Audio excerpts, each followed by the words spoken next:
Hey guys, today we are watching the Pokemon We Misremember by Droomis. So I thought they're gonna be an interesting video to react to more or less. So let's get it started. That's what normally I do on this channel, but Pokemon has always been more than just the physical games, merchandise, and I think it's on materials. bottom of this Since the channel. beginning, there has always been a community and social level to it that has its own unique power and say over the It sounds extra perception and loud. feel of the series at large. The games, and then resultantly the communities we play them with, can make Here you we feel go. like certain things just have to be true. And this reading between the lines occurs to create additional lore and stories that just Again, I don't know build how and the grow sound to card the point is. of sometimes having lasting I relevance use as some different famous headphones. rumors or myths about the games. Probably the most common variety of this phenomenon are those playground rumors type stories. Famous myths Also, let like me turn my Weavy fan or off the just in Million case City it affects the Truck, where sound you can cardly. fly into space at the Moss Deep Space Center and encounter either Jirachi or Deoxys. These rumors have their own power. They stay in people's minds. Sometimes elements of them even get referenced in the games themselves at a much later period. Those two specifically may have informed game design on remakes of the games that they take place in. Yeah, that event we had with like for Phantom, Britannia, I'm Fire pretty Red and sure. Leaf Green if you can get to the platform with the truck, and Omega Ruby and Alpha Sapphire fully have you fly into space to fight and catch Deoxys. Now, I am Sure. fully fascinated by I this wish I stuff. played that though. And one of these that's been really interesting to me lately is a phenomenon with certain Pokemon being widely misremembered as being in the wrong generation of games. And I'm not talking about straightforward Easter eggs like Togepi being in the first series of the anime, or Munchlax showing up in a bunch of games Sure. before Diamond and Pearl officially came out. Those are That's still covering me important, being in but the Gen 3. Pokemon that I want to discuss today are misremembered from their original gens because of I excessive didn't. game design I and still don't marketing believe it. decisions. That's the aspect I want to focus on. A series of odd mechanical I coincidences do that got a large a Gen number of 2 people to that's believe something, get like this that Slugma was guessing actually all a the Gen Pokemon in 3 that instead of Gen generation 2, just to and the give an amount of time example. So let's thing. dig into exactly why and I how definitely gonna the be games missing Strawberry themselves sometimes encourage in you Gen to 3. misremember where certain Pokemon came from.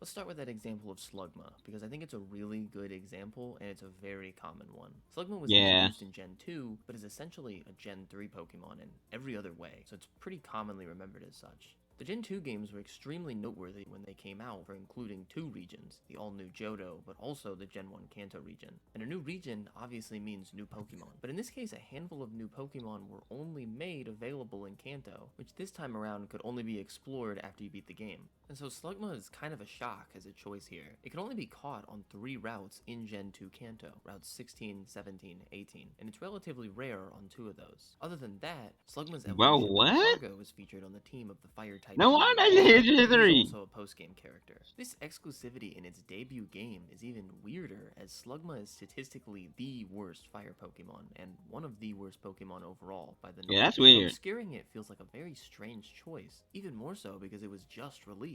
But then in the Gen 3 games, it's an early game encounter on the story mandatory Fiery Path, and is then heavily featured at the Fire-type gym where it has a slot on the gym leader's team.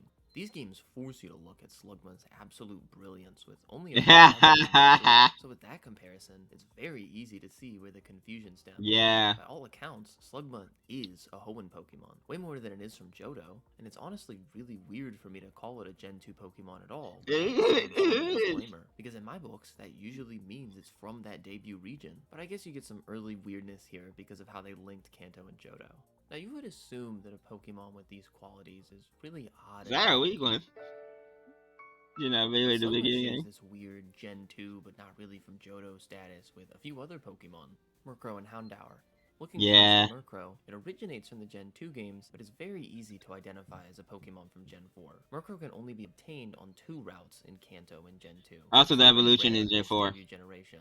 So if you missed Gen 2, or just kind of glossed over them, it'd be very easy to think that Murkrow is from Gen 4, where it was featured prominently and early on in Diamond and Pearl. It's an encounter very early in Eterna Forest, and it's featured prominently on Cyrus's team. And with him being the Let most me in versatile, it Madrivis. would make sense if someone assumed that this was Murkrow's original game. And it is a Hey, harsh where did you truth, get be because able to catch technically, it? Murkrow's evolution, so it's got a pesky combination of a very low-key release in Gen 2, and then a new evolution in a future installment. Let's go ahead and just throw in a surprise entry here with Miss Drevis, because it is almost Exactly. identical to Murkrow in all these I didn't ways, even but mind until somehow part of me. I'm like, oh ridiculous yeah, in it's that taking not a the Gen 2 single mod. They got NPC the fights with Miss Drevis in not Gen not 2. not Gen That's 4. really weird because the Ghost Gym's right over there. And then even further, it is only found in the wild in Mount Silver Cave, which is the absolute last endgame area that requires all 16 badges to get inside. But I guess it is technically still the Johto region. So it feels weird to call it a Gen 2 Pokemon at all when it's virtually non-existent in those games, and then it receives a lot of focus in Diamond, Pearl, and Platinum.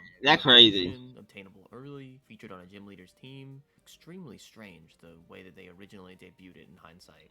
Alright, so that brings us to Houndour. Once again, a Gen 2 Pokemon only found in its launch games on a route in Kanto. Gonna try to avoid repeating myself on all that. But Houndour is very logistically unique as a Pokemon, because it's very rarely available in the base story of any game, let alone these True. early ones. Across Gen 2 and 3, the only time you can get one normally before being the main story of a game is a single Shadow Houndour in XD on the GameCube. Beyond those games, it is almost always a version exclusive in the games it appears in, across all of Pokemon. And even though it came out in Gen 2, the I first think time Gen a Houndour 9 was is just a not very regular exclusive. old tall grass, middle of the story encounter was in Yeah, nah. Platinum. And Houndour and its evolution That's Houndoom how are people play extremely Pokemon Sparrow, powerful so and yeah. have some creepypasta type secret to them. They're just relatively plain fire And types, Gen 8, and I'm it's not sure if very it was Gen 8, historically but obscured. yeah, It's not. very odd. Not a And lot as of I weird always players get can demonstrated, it's Condor. very easy to not see Houndour as a Gen 2 Pokemon, but it doesn't really have an identity with any generation in particular. Its perception True. might be the most interesting to me of any Pokemon in this grouping, because you might hear a number of different memories and stories of Houndour based on the different experiences people have had with the games. I thought it was a Gen 3 Pokemon. That's because XD was one of the first games I was able to play after I borrowed it from a friend. I decided to use Houndour on my team.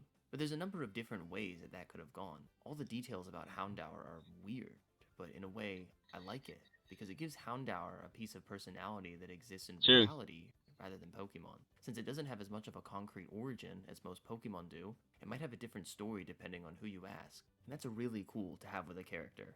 Moving on to another Gen 2 Mon, we have the Steel Flying Skarmory. Very Yeah. easy to remember as a Gen 3 Pokemon. Skarmory can be found normally in the main Yeah, I story knew of it Gen would come 2, actually eventually. in the region this time, but it's kind of a victim of good Yeah. game and map design. In these games, after beating the 8th and final gym, Professor Elm will call you and tell you to come back home so he I can give bet you Gen some 2. Master Ball, and then you can go work on doing the end of the game stuff. The 8th gym is up here in Blackthorn I just City, didn't and get to the Professor Bogen. Elm is down here in Newbark Town. Now, you could walk and ultimately see Skarmory in its natural habitat, but I just got out of a big gym battle. Claire was a nightmare to deal with, so I could just use Fly to get back home quick and see what the guy calling me on the phone wants. So you never have to take the route if you don't want to. It connects up the region and makes it more of a grid, and then has some new Pokemon on it. Definitely a good thing that it exists for the people who want to keep exploring, but you don't have to, so it could be really easy to miss Skarmory. In Gen 3, Skarmory is rare, but is found on a route you must pass through early in the game, and it's featured on a decent number of trainers' teams, including the flying gym leaders, so it's very possible for it to have felt new when you saw it in Gen 3. That's Okay, true. so let's move forward a bit now and do some that are from Gen 3, but don't really feel like they are. My personal insert here, and it's one I Snow don't really Ride, enjoy, it's yes. gotta be the Ice-type Snorunt.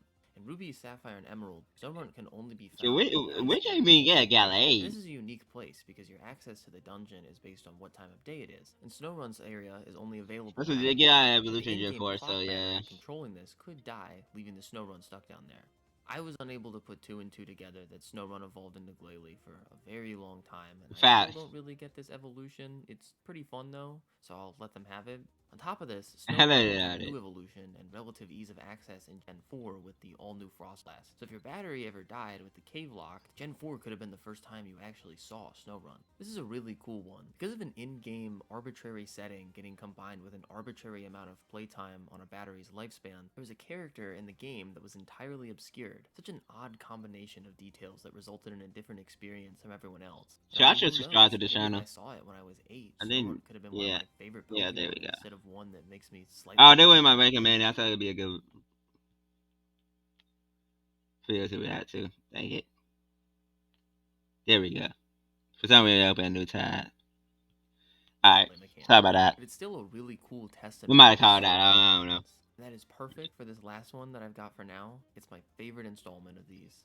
The Gen 3 Pokemon Metatite isn't extremely uncommon or rare with some condition for spawning. You can get it pretty easily I'm not if you gonna have schedule a higher video, MP than the video Victini. for The reason today. I like this one so much is because the Just subject cause of the the story, West. or the person who's Yeah, when I experiencing it, wake seems to be up. the games themselves in a weird way. Metatite is pretty easy So to this ain't gonna be find the in first Gen video, 3 but this is games, gonna be but the they last video I actively recorded. grow on trees in And the the same Gen 1 video I'm gonna games and are schedule. extremely common. They're exposing you to Metatite constantly, so you could definitely consider it a Gen 4 staple. Jump forward a little bit to Heart Gold and Soul Silver, where these games have a radio in them that features some stations that can influence overworld encounters. Two of these are Hoenn Sound and Sinnoh Sound, which play the first route music of the respective regions. That music can then be used to encounter I Pokemon think from the Wednesday region the music night comes from, and a Pokemon that can be spawned in this way is or Metatite. But Thursday not with the night I'll Hoenn be Sound, where recording music from its home region, a region Sinnoh review. Sound, spawns in Metatite. And this is a deep detail, it's very in the weeds type stuff. But are the games saying here that Metatite is more from Sinnoh than it is from its home I generation don't know. region? On paper, it's obviously from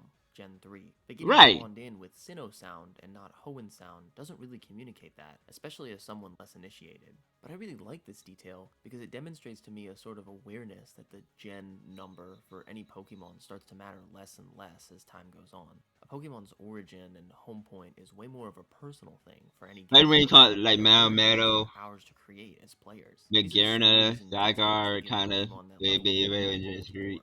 This is something seven that more. exists anywhere in the canon, but Yeah. enough people remembered or experienced something a certain way that it results in a shared memory or an idea of something that is still very real. It's one of the things I love most about these games. We as the players have shared ideas, stories, and memories that influence the perception of what So the instead of Pokemon region actually review either is. To give a Friday specific example, or Pokemon's Saturday. origin, the general player base experience, might Well, not it's be gonna be as important Saturday. as when a Saturday. Pokemon technically first came out. It's something that informs the legend of these characters going forwards.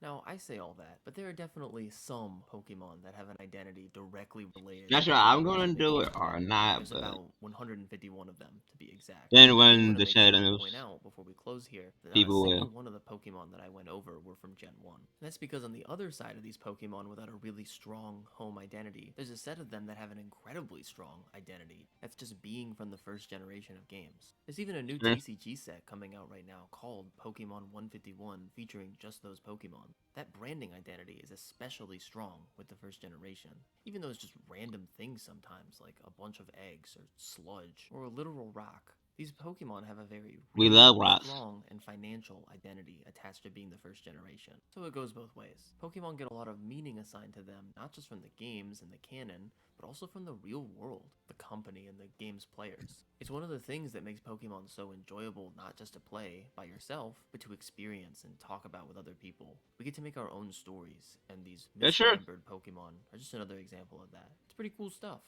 That's all I got for you Yes. today, folks. Hope you enjoyed this All one. right. Make sure to check out his video down below. Make sure to like, subscribe, and I'll see you guys in another video.